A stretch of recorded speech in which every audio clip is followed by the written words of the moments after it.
एक बार की बात है, एक जंगल में एक टूनी नाम की चिड़िया अपनी एक छोटी बहन के साथ रहती थी। उसकी बहन बेचारी उड़ नहीं सकती थी।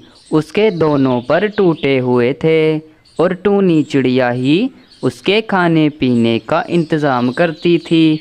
वो घर घर मांगने जाती थी और उसके बाद मांग कर उसको खिलाती थी। एक दिन टूनी चिड़िया मांग कर घर आती है, लेकिन उसको कोई कुछ खाने को नहीं देता। टूनी चिड़िया उदास होकर अपने घर वापस आ जाती है। क्या हुआ बड़ी बहन, आज आप मेरे लिए कुछ खाने के लिए नहीं लाई? आज आप इतनी उदास क्यों हैं? आपका चेहरा क्यों उतरा हुआ है बड़ी बहन? क्या बताऊं छोटी, मेरा तो दिमाग खराब है। आज मैं मांगने गई थी तो बहुत सारे पक्षियों ने मुझे बहुत बुरा भला कहा। कह रहे थे कि तुम्हें कुछ और काम नहीं है, तुम मांगती फिरती हो। भगवान ने हाथ पैर नहीं दिए क्या कुछ करके खाने के लिए? इसलिए मैंने सोचा है अब मैं खेती करूँगी और खेती करके अच्छे पैसे आएंगे, हमारे पास खाने के लिए भी होगा बहुत कुछ। हाँ बहन, ये तो बहुत अच्छी बात है। हम खेती करेंगे तो बहुत अच्छे पैसे कमाएंगे और अच्छे खासे पैसे होंगे तो हम बहुत अच्छी अच्छी चीज़ें खाएंगे। लेकिन तुम मेरी बात सुनो, तुम तरबूज की खेती करना बड़ी बहन, क्योंकि तरबूज की खेती बहुत जल्दी हो जाती है और बहुत ही अच्छी होती है और इन दिनों तो तरबूज बहुत ज़्यादा बिक रहे हैं। उसके बाद अगले दिन टूनी चिड़िया खेत पर जाकर सारे बीजों को बखेर देती है। छोटी, तू चिंता मत कर, अब मैंने खेत में बीजों को बखेर दिया है। बस कुछ दिन बाद इनमें से फल भी निकल आएंगे, फिर हम दोनों की ज़िंदगी में खुशियाँ ही खुशियाँ होंगी। चलो कुछ दिन बाद आकर देखूंगी। उसके कुछ ही दिनों बाद टूनी कहती है, छोटी, मैं खेत पर जा रही हूँ, तू अपना ध्यान रखना और मैं जल्दी ही खेत से वापस आ जाऊंगी। देखकर आती हूँ हमारी फसल कैसी हुई है। घर में जो खाना रखा हुआ है तो उसी को खा लेना बहन। उसके बाद टूनी चिड़िया अपने खेत पर आ जाती है और फसल देखकर बहुत खुश होती है। अरे वाह, मेरी तो फसल बहुत अच्छी हुई है। जैसा मैंने सोचा था बिल्कुल वैसी ही फसल हुई है। छोटी ने ठीक कहा था कि तरबूज की फसल तो बहुत ज़्यादा अच्छी होती है। हे भगवान, आपका भी बहुत बहुत धन्यवाद। आपने तो बहुत ही अच्छा काम किया है। अब मेरी और मेरी छोटी बहन की ज़िंदगी में कोई परेशानी नहीं रहेगी। चलो ये खुशी की बात तो मैं छोटी से बताकर आती हूँ। उसके तुरंत बाद टूनी चिड़िया अपने घर आती है और सारी बातें अपनी छोटी बहन को बता देती है। उसकी छोटी बहन बहुत ज़्यादा खुश होती है इस बात को सुनकर। अब दोनों बहन बहुत ही ज़्यादा खुश थी। तो छोटी, मैं कल सुबह ही जाऊंगी और सारे तरबूजों को बेचकर आऊंगी। अच्छे खासे पैसे मिलेंगे बहन। अब तू घबरा नहीं, मैं तुझे अच्छी अच्छी चीज़ें खिलाऊंगी। और ये पक्षी जो ताने मारते थे ये भी अब ताने नहीं मारेंगे। उसके अगले ही दिन टूनी चिड़िया बाजार में चली जाती है, उन सारे तरबूजों को बेचने लगती है। आओ आओ, तरबूज ले लो, मीठे मीठे और ताजे ताजे तरबूज ले लो। उसकी आवाज़ सुनकर एक कालू नाम का कौवा आता है। अरे ओ तरबूज वाली, ये तरबूज कैसे दिए हैं? देखने में तो ठीक लग रहे हैं, खाने में पता नहीं कैसे होंगे। और सुनो, मुझे लगता है तुम तो वही चिड़िया हो जिसकी छोटी बहन के पंख टूटे हुए हैं। तुम वही हो ना? रहने दो, मुझे तुमसे तरबूज नहीं खरीदने। पता नहीं कहाँ कहाँ से ये गंदे तरबूज लाई हो और इन्हें बेच रही हो। मैं तो जा रहा हूँ यहाँ से। उसके बाद कालू कौवा वहाँ से चला जाता है, लेकिन टूनी चिड़िया बेचारी उसकी बात सुनकर बहुत ज़्यादा उदास हो जाती है और उस चिड़िया को पूरा दिन हो जाता है, लेकिन एक भी ग्राहक उसकी दुकान पर नहीं आता। फिर वह निराश होकर अपने घर आती है और सारी बातें अपनी छोटी बहन को बताती है। छोटी, ये पक्षी बहुत बुरे हैं। ये हमें खेती भी नहीं करने देंगे और ना ही कुछ बेचने देंगे। आज एक कौवा आया था मेरे पास और कह रहा था कि तुम गंदे पक्षियों से तो कोई फल खरीदना भी बेकार है। इसीलिए अब मैं कल को दूसरे जंगल में जाऊंगी अपने सारे तरबूज बेचने। उसके अगले ही दिन दूसरे जंगल के राजा ने एक ऐलान कराया, क्योंकि उसे तरबूज खाने का बहुत मन हो रहा था।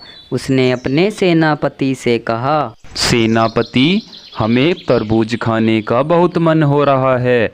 जाओ कहीं से तरबूज लेकर आओ और जो भी तुम्हें तरबूज बेचता हुआ दिखाई दे उससे सारे तरबूज खरीद लेना।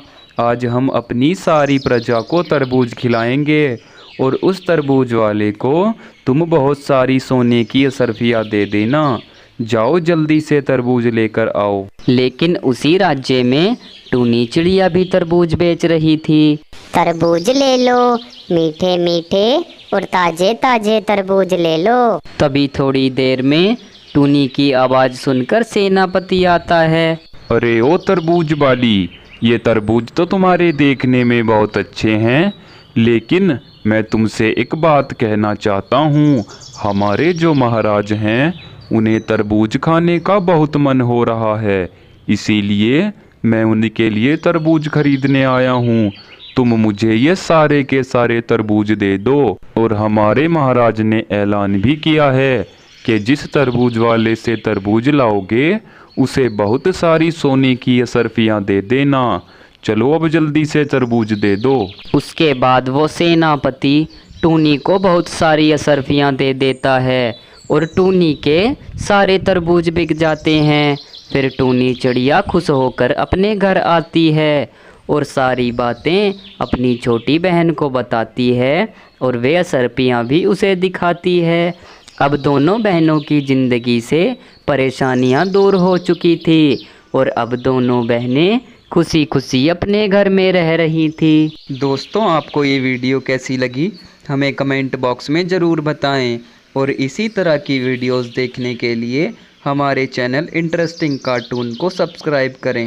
एक जंगल में एक टूनी नाम की चिड़िया अपने एक छोटे बच्चे के साथ रहा करती थी और उसके बच्चे का नाम टुन्नू था और वो बच्चा बहुत ज़्यादा शरारती था। एक दिन वो अपनी माँ से कहता है, माँ, देखो ना हमारा घर कितना कमज़ोर हो गया है, इसमें दरारें भी पड़ने लगी हैं। आप हमारे लिए इस घर को ठीक क्यों नहीं कराती? बारिश का मौसम आने वाला है, तब तक तो हमारा घर पूरा टूट जाएगा और अगर बारिश में टूट गया तो मेरा क्या होगा? हाँ बेटा टुन्नू, मैं भी सोच रही थी क्यों ना हम अपने घर को ठीक कराएं। तुम घबराओ नहीं, मैं कल ही जाकर बंटी कबूतर से कुछ पैसे उधार ले आऊँगी, उससे हम अपना घर ठीक कर लेंगे।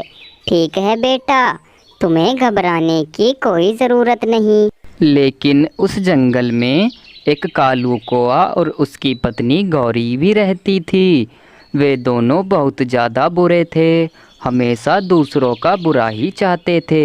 अरे सुनते हो कालू जी, मुझे ना उस टूनी चिड़िया पर बहुत ज़्यादा गुस्सा आ रहा है, इसीलिए मैं सोच रही हूँ क्यों ना हम उसका वो घर तोड़ दें, जिससे कि उसका बेटा और टूनी चिड़िया दोनों उस घर के नीचे दबकर मर जाएंगे। फिर इस जंगल में हम ही राज करेंगे, फिर हम सभी पक्षियों को दबा कर रखेंगे। ये तो बहुत अच्छी बात है गौरी, तुम तो सोचने में मुझसे भी ज़्यादा आगे हो।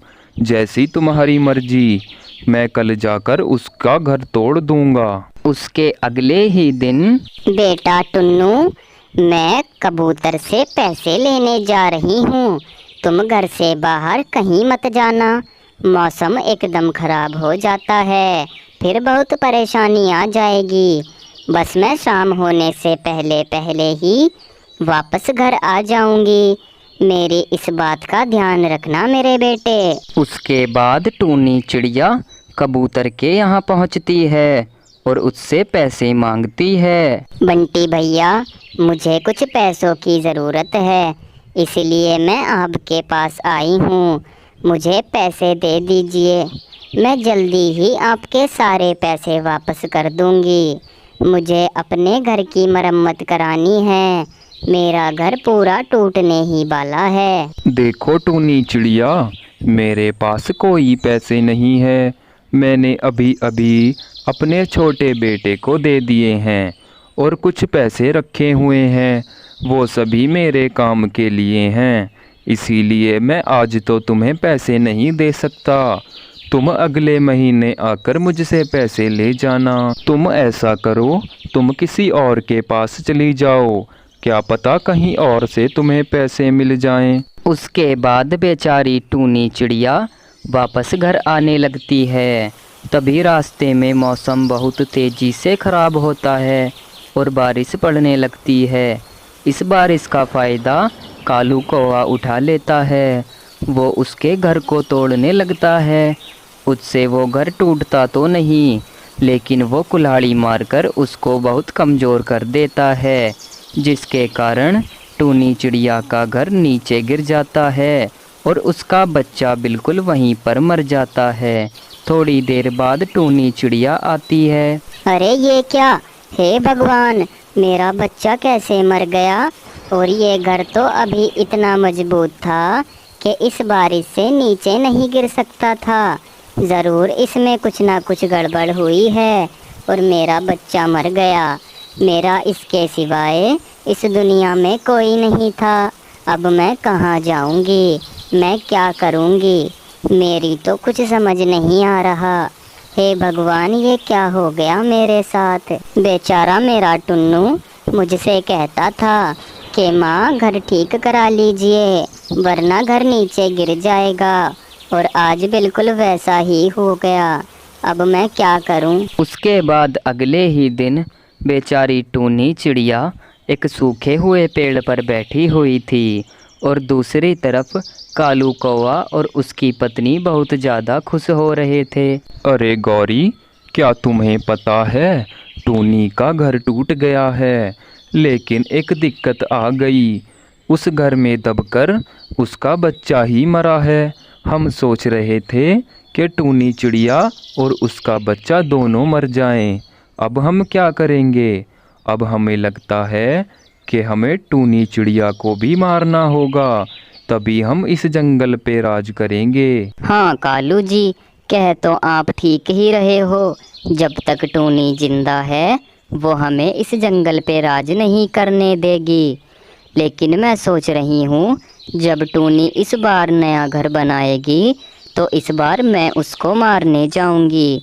आप मत जाना इस बार। उसके बाद टूनी चिड़िया मिट्टी का घर बनाने की सोचती है। अब मुझे अपने रहने के लिए एक घर बनाना होगा, लेकिन लकड़ियाँ तो इस मौसम में मिलेंगी नहीं, सब लकड़ियाँ गीली हो रही होंगी।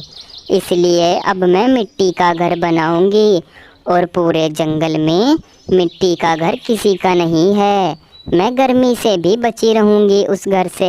उसके बाद टूनी चिड़िया जंगल से मिट्टी लाने लगती है और पूरे 7 दिनों के बाद टूनी चिड़िया एक अच्छा सा घर बनाकर तैयार कर लेती है। अरे वाह, आखिरकार मैंने 7 दिनों के अंदर ही अपनी इतनी मेहनत से इतना अच्छा और सुंदर घर बना लिया है। ये घर तो अंदर से पूरा ठंडा हो रहा होगा, मुझे इसमें गर्मी नहीं लगेगी। चलो इस घर के अंदर चलती हूँ, बहुत ही अच्छा लग रहा है मेरा घर। ऐसा घर तो पूरे जंगल में किसी पक्षी का नहीं है। लेकिन बेचारी टूनी चिड़िया के घर का पता कालू कौवा और गौरी को लग जाता है। सुनो कालू जी, सुना है कि टूनी चिड़िया ने मिट्टी का घर बनाया है और हमारे पूरे जंगल में मिट्टी का घर किसी के पास नहीं है। अब मैं टूनी चिड़िया को मारने जा रही हूँ, उसके बाद हम उसके मिट्टी के घर में रहेंगे। फिर गौरी टूनी को मारने के लिए जाती है और मौसम बहुत तेज खराब था। गौरी एक जगह रुकती है। अरे ये मौसम कितना खराब हो गया। मैं तो टूनी को मारने जा रही थी, लेकिन ये मौसम पता नहीं क्या कह रहा है। अब तो मुझे थोड़ी देर बाद ही यहाँ से चलना होगा। और गौरी कौवी वहीं बैठकर मौसम ठीक होने का इंतज़ार करने लगती है। तभी थोड़ी देर बाद बहुत तेज से बारिश आती है और गौरी कौवी के ऊपर बिजली गिर जाती है और गौरी कौवी वहीं पर गिर जाती है। दोस्तों, बुरे काम का बुरा नतीजा। और दूसरी ही तरफ उसका पति कालू कौवा घर पर था और तेज बारिश के कारण कालू कौवे का घर भी नीचे गिर जाता है। बुरे काम का बुरा नतीजा। वे दोनों टूनी के साथ गलत करने चले थे, लेकिन उसी के साथ गलत हो गया। अब टूनी चिड़िया खुशी खुशी अपने मिट्टी के घर में रह रही थी। दोस्तों, आपको ये वीडियो कैसी लगी हमें कमेंट बॉक्स में ज़रूर बताएं और इसी तरह की वीडियोस देखने के लिए हमारे चैनल को सब्सक्राइब करें।